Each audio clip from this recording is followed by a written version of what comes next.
The forest whispered secrets. Ancient trees stood as silent guardians.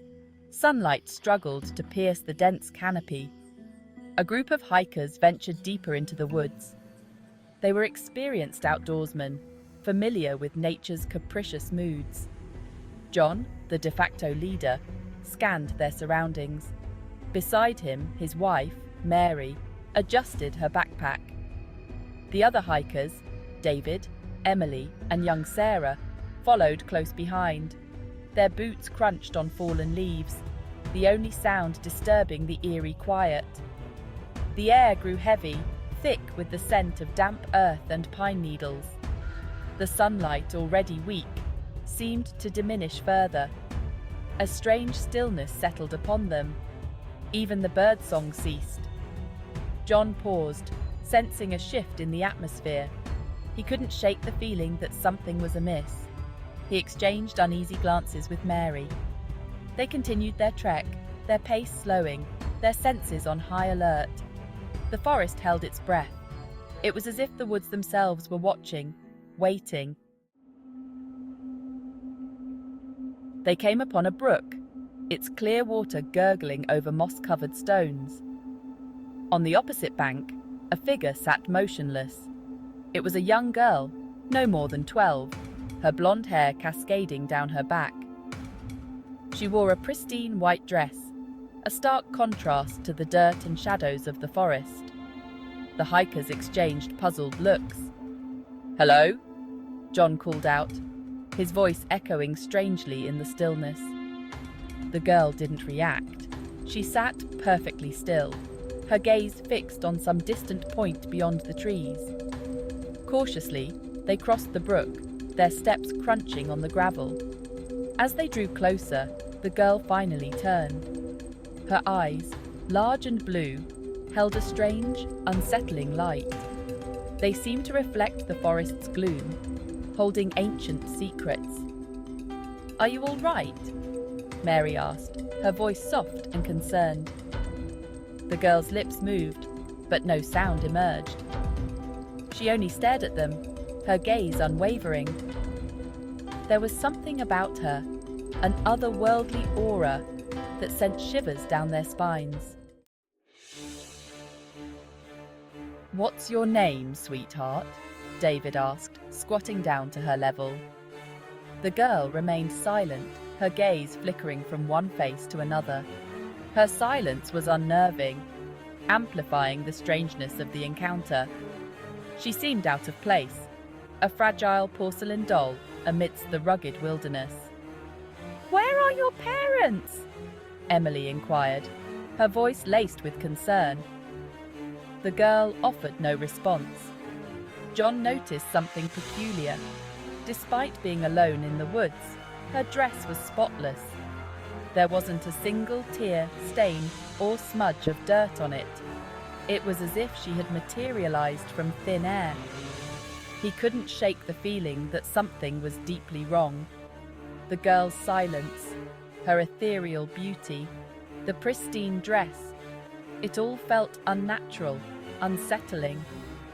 The forest around them seemed to close in, the air growing colder, the silence more oppressive.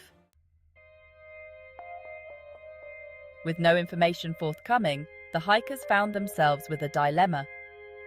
They couldn't leave a child alone in the woods. John, ever the pragmatist, proposed they continue on the trail. There might be a ranger station or a park entrance further ahead, he reasoned. We can report her missing there. The others agreed, albeit reluctantly. The girl, still silent, rose to her feet and fell into step behind them. They resumed their trek, the girl trailing behind like a silent shadow.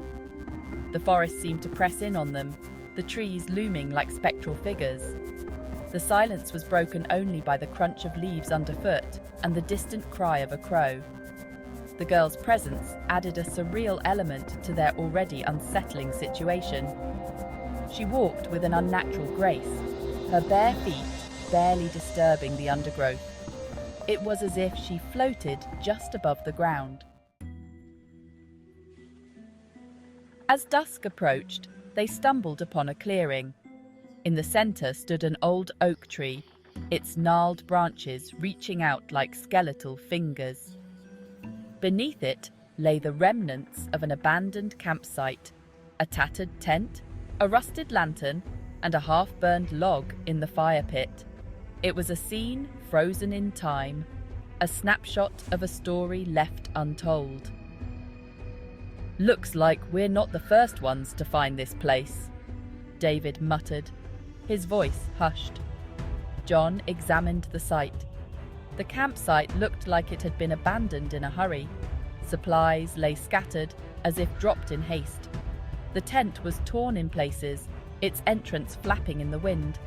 An unsettling feeling crept over him, a sense of foreboding he couldn't shake. "Let's set up camp here for the night," he said, his voice tight. "It's getting dark, and we're not going anywhere in this light."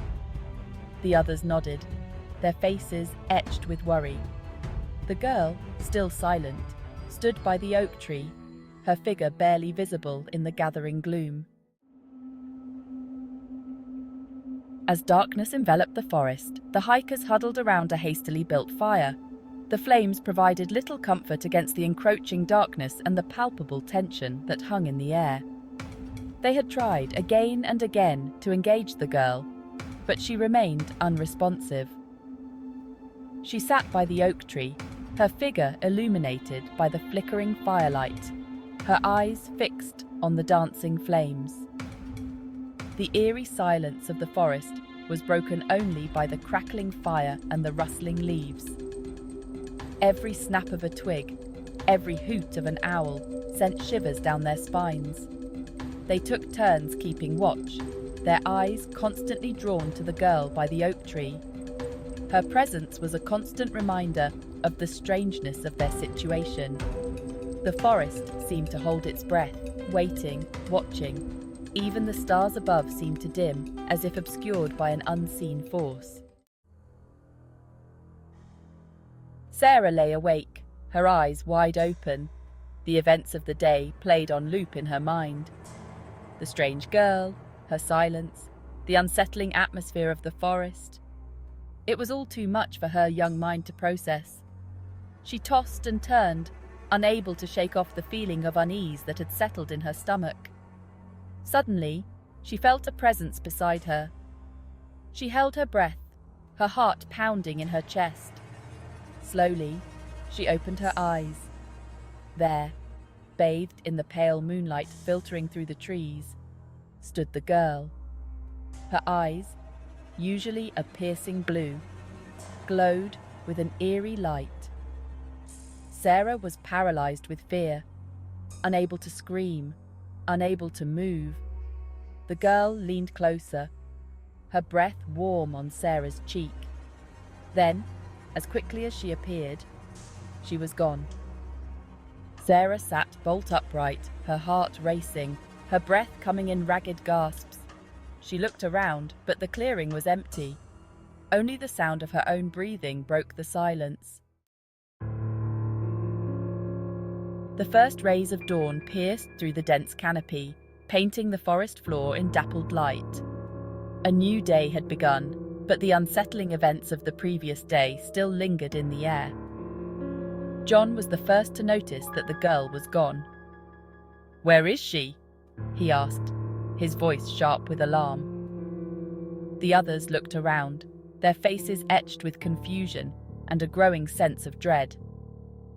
They searched the clearing, the woods surrounding it, but the girl was nowhere to be found.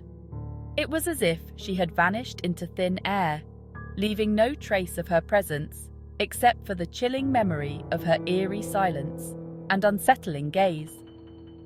The forest, once again, was silent, holding its secrets close. The hikers packed their gear, their movements swift and silent.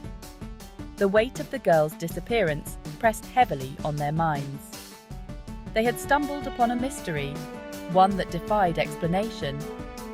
The girl, her silence, her sudden disappearance. It all felt like a scene from a fever dream. They left the clearing, retracing their steps, their eyes scanning the woods, hoping for some sign, some explanation. But the forest remained tight-lipped, offering no answers. The only sound was the wind whispering through the trees, carrying with it the echo of the girls' silence. They hiked for hours, their initial fear giving way to a deep, unsettling disquiet. The experience had shaken them, leaving them with more questions than answers. They eventually emerged from the forest, blinking in the bright sunlight. The familiar world of roads and cars seemed surreal after their time in the woods. As they drove away, they couldn't shake the feeling that a part of them remained trapped in the forest's shadowy embrace. The girl in the white dress, her haunting eyes, her eerie silence, became a shared memory, a story they would tell and retell, each time questioning their own sanity. Was she real, or a figment of their imagination? A ghost, a spirit, or something else entirely? The forest held its peace, the answers lost among the whispering trees and the secrets buried deep beneath the roots. Their encounter with the mysterious girl in the forest would forever remain an unsolved mystery, a chilling reminder of the unknown that lurks just beyond the veil of the ordinary.